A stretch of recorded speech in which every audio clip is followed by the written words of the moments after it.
Pastor Harris and to these preachers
and emotional week. And the bombing in Boston, explosion in Texas, flooding in Illinois. And certainly our thoughts and prayers keep on coming. Brother Richard, keep on coming.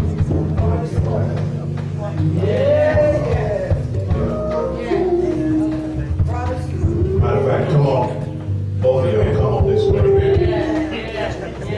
on this way. Praise God. Thoughts and prayers are with many families affected by those recent events. And I see now why y'all acting like the way you acted. Come on. So you just glad the Lord spared your life.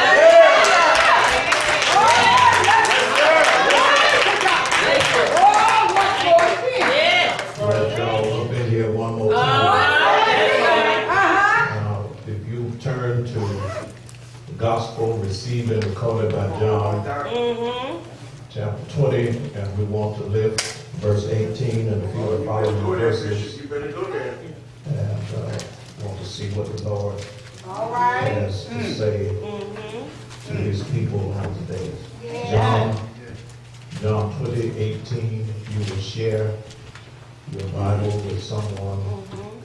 Your iPod, iPad, iPhone, smartphone, Android, whatever you got a Bible on, turn to John 20, verse number 18.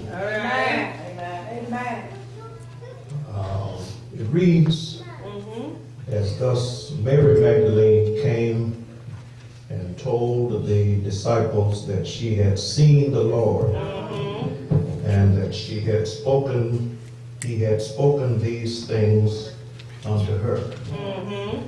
Then the same day at evening, being the first day of the week, when the doors were shut, where the disciples were assembled for fear of the Jews, came Jesus, and stood in the midst, and saith unto them, Peace be unto you. And when he had so said, he showed unto them his hands and his side. Then were the disciples glad when they saw the Lord. Then were the disciples glad when they saw the Lord. Then said Jesus to them again, Peace be unto you. As my Father has sent me, even so I send you. And when he had said this, he breathed.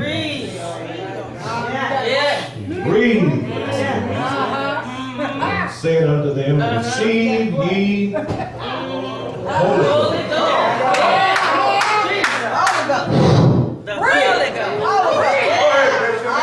Receive ye the Holy Ghost. Whosoever sins ye remit, they are remitted unto them.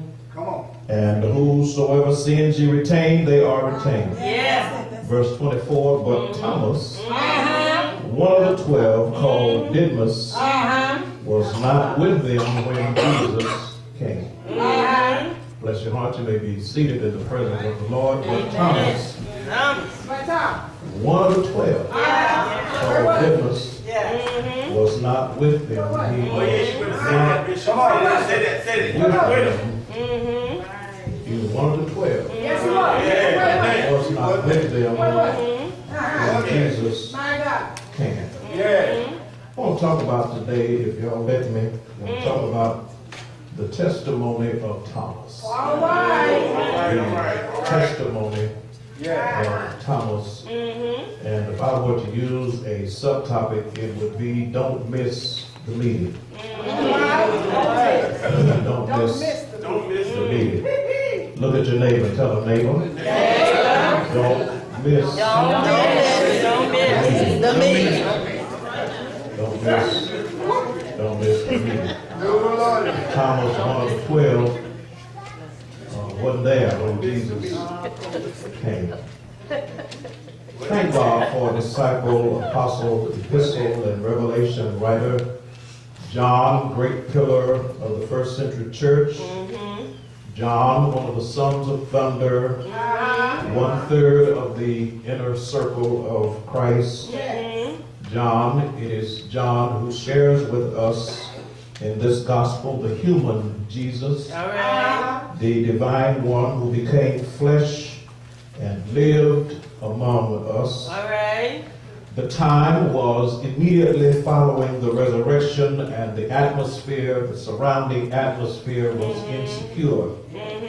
Spiritual landscape at best was unstable. The high priest and the politicians were determined to crush the new religious movement. We know now that following the resurrection, Jesus remained here on earth for a number of days before returning to his Father. And that, by the way, is the time that we are experiencing right now. The time between the resurrection and Pentecost. In that time frame right now.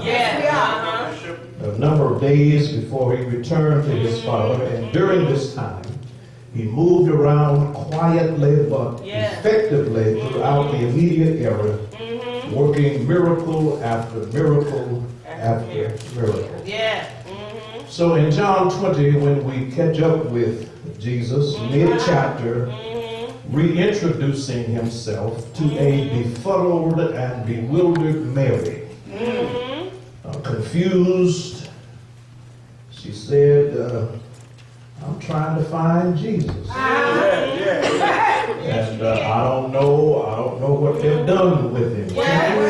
Sir, can you help me find Jesus? Now she's talking to Jesus about Jesus. She's looking for Jesus and looking at Jesus all at the same time. Mary? Hello? Now don't laugh at Mary. Because she wasn't expecting him. How many times have you been looking for him and didn't realize that he was there all the time? You cried and prayed. Come on, Jesus. Right now, Lord. Nobody but you, Lord. Jesus, Jesus. And he's right there. All the time. Also note that after the resurrection, the disciples went into seclusion. They went into hiding. They were afraid of the religious and political forces, and they did not want to incur the wrath of those who had crucified Jesus. So they stayed, as it were, they stayed out of sight. And at the tomb, Mary was given the first post-resurrection assignment. Jesus said to her, go and tell my followers that I am going to my Father. She did as instructed. She went and found those frightened disciples and told them what Jesus said. And the text says that later that day, the disciples were gathered fearfully. They were in this room, door locked, lights out, they were whispering, and Jesus showed up. He came in. The door was shut, windows were shut, curtains were shut, their mouths were shut. Jesus came in. Their spirits were down, their faith was shot, but Jesus came in. And he just showed up. And he said, peace. In today's dialect, he said, deuces. And showed them his hands and showed them his side.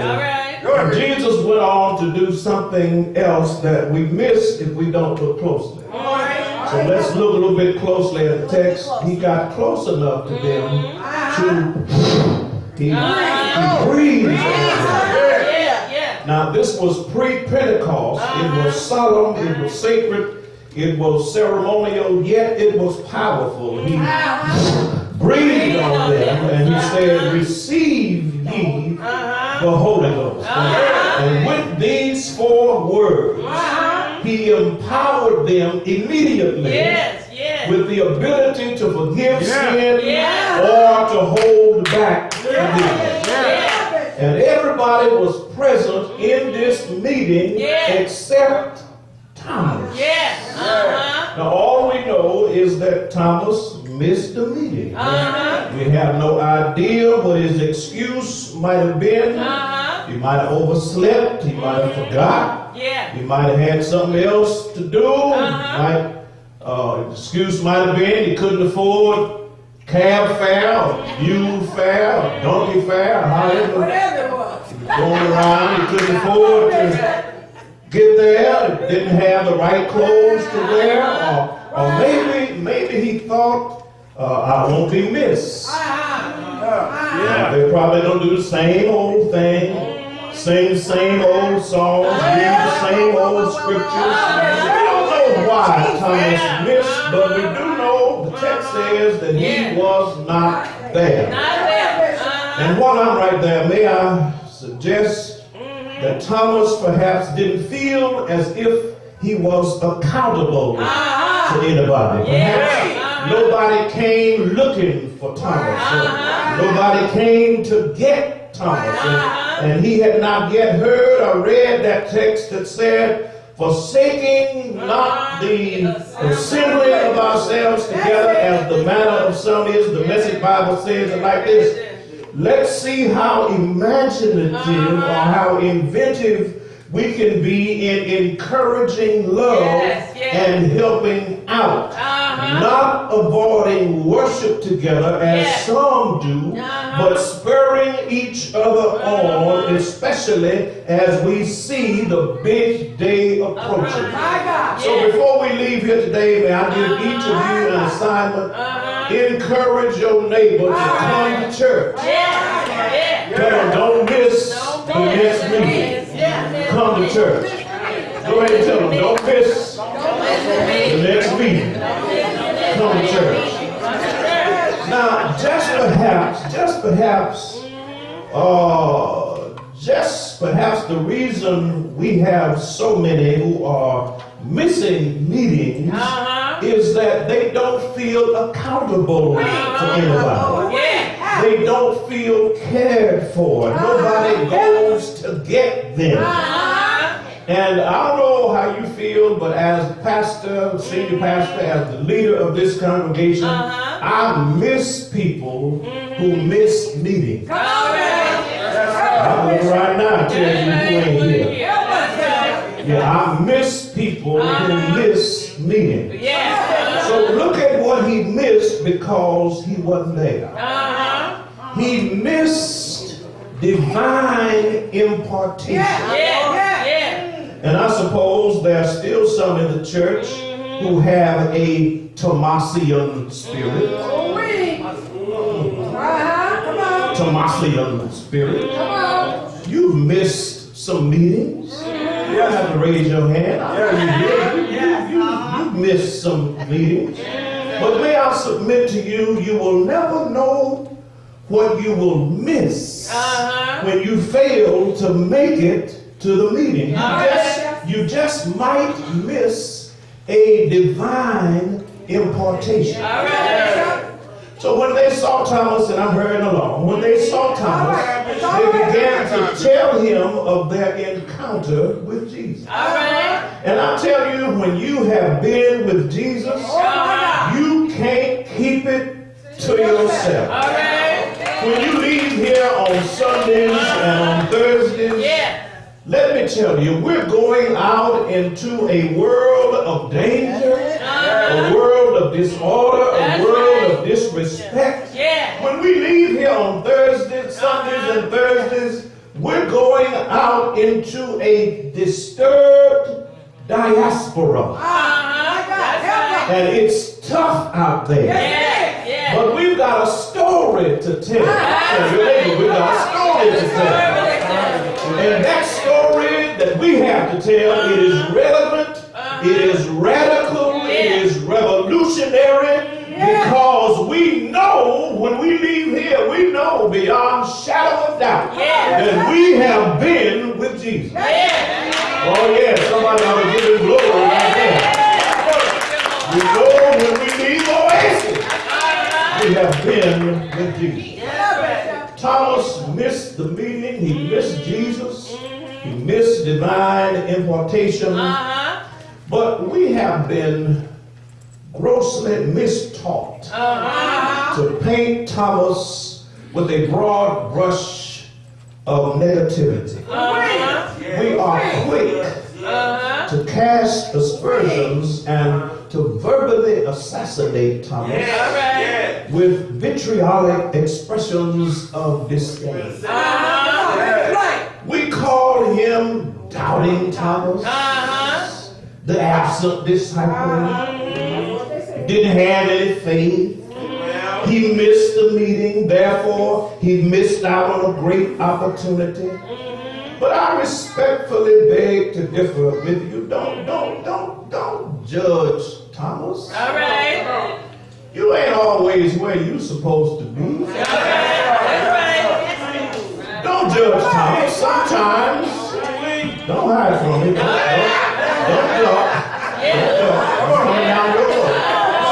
Don't judge Thomas because you missed the meeting. That's right. But may I suggest to you that Thomas was cautiously optimistic. All right.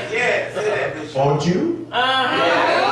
You don't believe everything you hear. All right. Thomas was still grieving. Come on, Richard. Those were trying times for Thomas. He had not fully recovered from the emotional, the mental, and spiritual trauma that had occurred during the past several days. Listen to Thomas. All right. If he knew this song, I'm sure he would have sang, Truth is, I'm tired. Options are few. I'm trying to pray, but where are you? I'm all hurt and abused. I can't face what's left to do.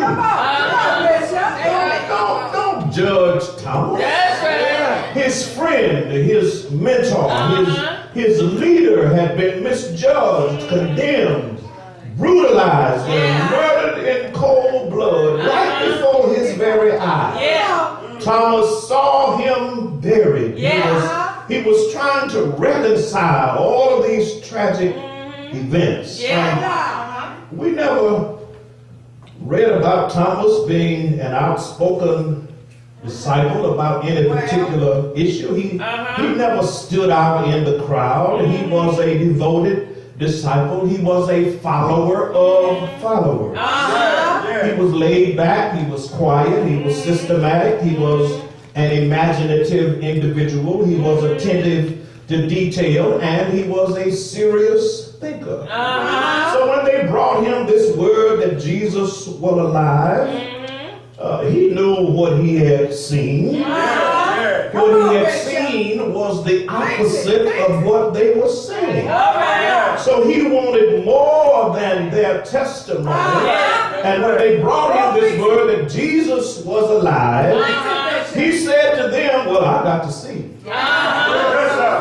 He needed a real manifestation. And I don't know about you, but I can relate. Oh, yes, I can. I can relate. I enjoy and I embrace your testimony. I respectfully receive the words of prophets. But bless God, there comes a time when I need manifestation. There comes a time, I heard what you said, and I'm going to be this and I'm going to be that and I'm going here. I receive all of that, but there comes a time when I want to see. I guess I'm in here all by myself. Don't judge me either. I hear what you're saying. I hear you in the spirit. Bishop, we walk by faith and not by sight. I hear you. Faith is the substance of things hoped for and the evidence of things not seen. All right, you go on and be deep. But you want to see too. Okay. You want to be deep? All right, let's get deep. Let somebody invite you to dinner and they tell you we're going to eat good today. And you walk in, you hear the chicken frying, you hear pots rattling, you smell food and you take a seat and start fellowshipping, but it won't be long. You want to see some food. That's right. You come to eat. Somebody tells you they're going to give you a gift. Talk is good, promise is good, but within a reasonable amount of time, you won't see. Well, let me, I don't want to keep y'all long. I know y'all tired by now. 8 days later, there was another meeting. Read it in the text. 8 days later. This time Thomas was there. He had cleared his calendar. He had retired all of his excuses. He had missed the first meeting, but he was determined he wasn't going to miss the next one. 8 days. 8 days. Somebody help me say 8 days. 8 days. And the number 8 is significant because the number 8 in the Bible signifies resurrection and regeneration. It is the number of new beginnings. It is said in the Bible that Jesus rose on the first day of the next week from the day he was crucified. Thus again, it was the 8th day which was chosen by God. Not only that, there have been 8 different resurrections in the Bible, out of which 3 can be seen in the Old Testament, 3 can be seen in the Gospels, and the remaining 2 can be read in Acts chapter 9 and Acts chapter 40. There were 8 miracles of Elijah as told in the Bible, and God made 8 covenants with Abraham. So the number 8 is significant in the Bible. Thomas was at the meeting on the 8th day. Again, the disciples had gathered fearfully. They were together in the room, same room, doors locked, lights out. They were whispering. And Jesus showed up again, says unto them, peace, or if you will, deuces. John chapter 20, verse 27. Then saith he to Thomas, reach hither thy finger. Behold my hands. Reach hither thy hand and thrust it into my side. Thomas, be not faithless, but Thomas believed. Now you need to know that Jesus did rebuke Thomas, and he quickly restored him because he loved him. Furthermore, you also need to understand that Jesus knew his disciples. He knew that it would take a little bit more for Thomas than it did for the rest of the disciples. Thomas wanted to see for himself. Now, he didn't have to take anybody else's testimony. He had his own testimony. Yes, I not only saw him, I not only heard him, but I touched him. Likewise, oh my. Likewise, the Lord knows each of us. What it took to draw me may not draw somebody else. What it took to deliver me may not deliver nobody else. What it took to save me won't save somebody else. Some folk are satisfied just to see him. Some are satisfied, Mother Williams, just to hear him. Yes, don't get me wrong. I want to see him one day. Yeah. I want to hear him every day. But I also want to touch him. And I know that when I get close to him, he will breathe on me. When I get close to him, he will empower me. And when I get close enough to him, he will touch me back. Oh, my brothers and sisters, he's still able to walk into a room without a door or window being opened. He's still able to show up. Can I get a witness here? He's still able to speak peace. Can I get a witness here? He'll speak peace in the midst of the storm. He'll speak peace in the midst of your battle. Won't he do it? He'll speak peace in the midnight hour. He'll speak peace in the midst of your battle. He'll speak peace in the midst of your struggle. Won't he do it? He'll speak peace in the midst of your difficulty. Am I right about it? He's still able to touch you everywhere you hurt.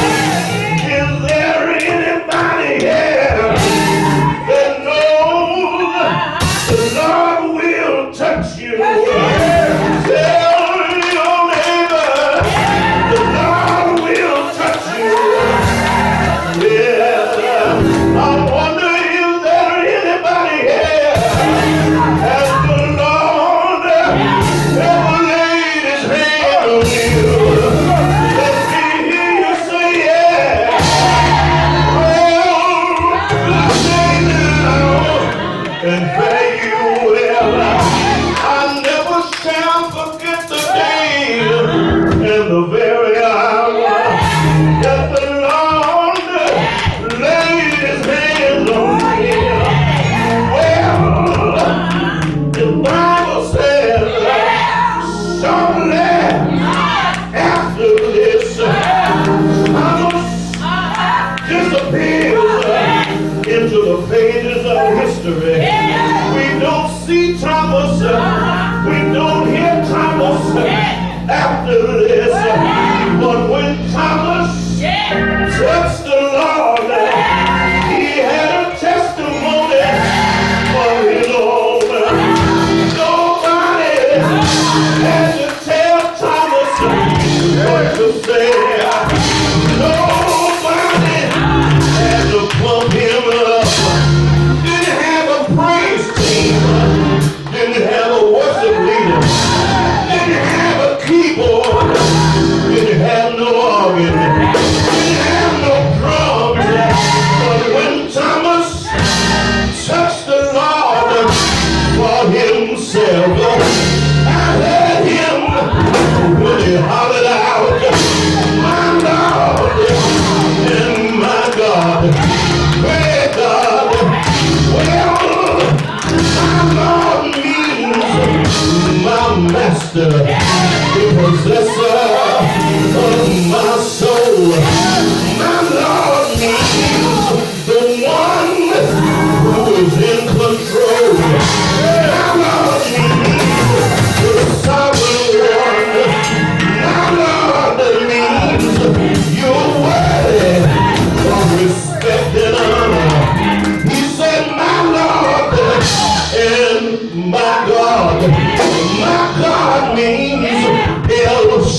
I got a testimony. I heard Thomas saying, now I know he laid his hands on me.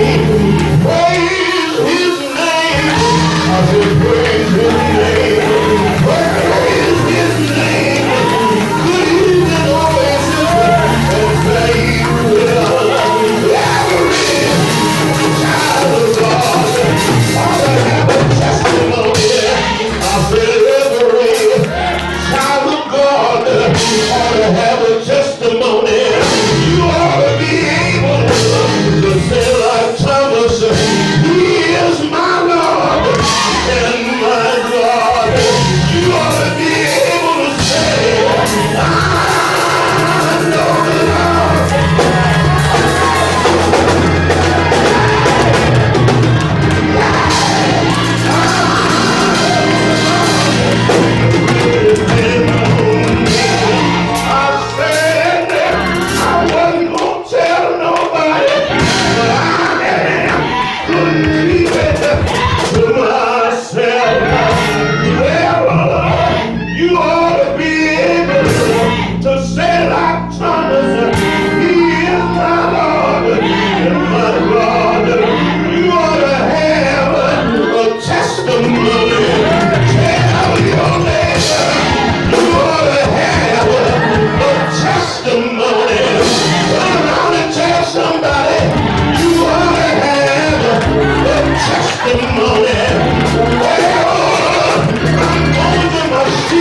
God is so awesome in my life.